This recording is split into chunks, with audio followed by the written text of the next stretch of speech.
Aujourd'hui, on va parler d'un sujet qui peut paraître très technique, mais qui explique toute la situation géopolitique actuelle, la guerre commerciale entre les États-Unis et la Chine. Pourquoi Trump veut absolument un dollar plus faible? Pourquoi la Chine rachète la dette américaine? Et pourquoi tout ça influence l'inflation, l'emploi et même la politique? Je vous promets, dans quelques minutes, vous allez tout comprendre. Pour commencer, ça va être important de comprendre le contexte actuel. Et pour comprendre le conflit, il faut partir d'un fait simple. La Chine est une machine à exporter. Elle vend des tonnes de produits aux États-Unis, téléphones, vêtements, objets du quotidien, et les Américains paient tout ça en dollars. Résultat, les entreprises chinoises se retrouvent avec des montagnes de dollars. Logiquement, ces entreprises pourraient prendre ces dollars et les échanger contre des yuans, donc la monnaie chinoise. Et sauf qu'en réalité, économiquement parlant, ça poserait un vrai problème. Si tout le monde vend ses dollars pour acheter du yuan, la valeur du yuan augmente, et si le yuan devient plus fort, les produits chinois, eux, deviennent plus chers. Dans ce cas-là, la Chine perdrait son plus gros avantage, être bon marché.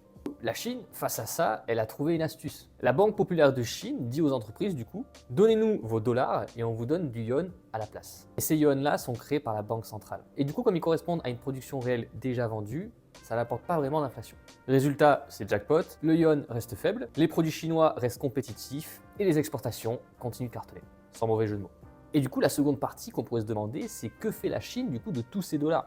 Et là, c'est là que ça devient intéressant. Avec ces dollars, la Chine fait une chose essentielle, elle achète de la dette américaine. Ou autrement dit, les États-Unis s'endettent, la Chine rachète cette dette, ça permet aux Américains de continuer à consommer et donc d'acheter encore plus de produits chinois.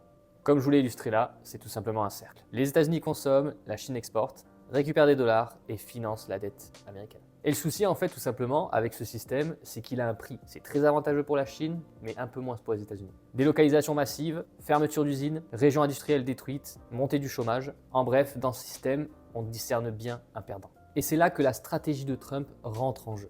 Trump arrive avec une logique complètement différente. Son objectif, inverser le système. Et pour ça, il a un plan assez clair. Dans un premier temps, un dollar plus faible, en poussant la banque centrale à créer plus de monnaie, donc un peu plus d'inflation, et donc un dollar qui baisse. Suite à ça, rendre les exportations américaines plus compétitives. Et troisième point, imposer des droits de douane. Mais du coup, vous allez me demander pourquoi les droits de douane, qu'est-ce qu'ils ont comme rôle dans tout ça? Rendre les produits étrangers plus chers, encourager à consommer américain. Mais dans ce schéma-là, du coup, qui gagne et qui perd? C'est assez nuancé et pour beaucoup de personnes, c'est brouillon dans leur esprit. On pense justement souvent qu'un dollar faible, c'est mauvais pour tout le monde. Mais en réalité, les classes populaires n'y perdent pas tant que ça. C'est surtout les grands qui vont perdre. Wall Street, les investisseurs internationaux, les Américains très aisés qui voyagent ou consomment à l'étranger, parce qu'avec un dollar plus cher, tout ce qui vient de l'étranger, du coup, le devient aussi. Donc ça, c'est le plan ficelé de Trump. Mais en réalité, il y a un enjeu caché derrière tout ça, c'est la survie du dollar.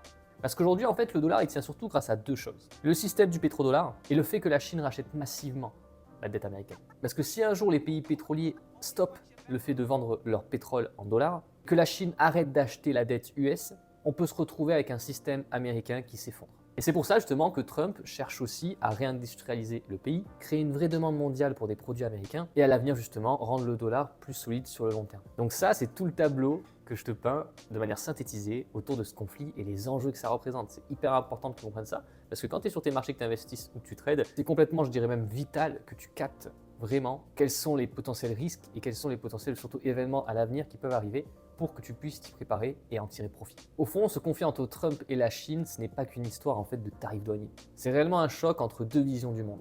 D'un côté, la finance mondialisée, un dollar fort et une consommation importée, et de l'autre, l'industrie nationale, le protectionnisme et l'emploi local. C'est ça qui structure une grande partie de la politique américaine, voire mondiale.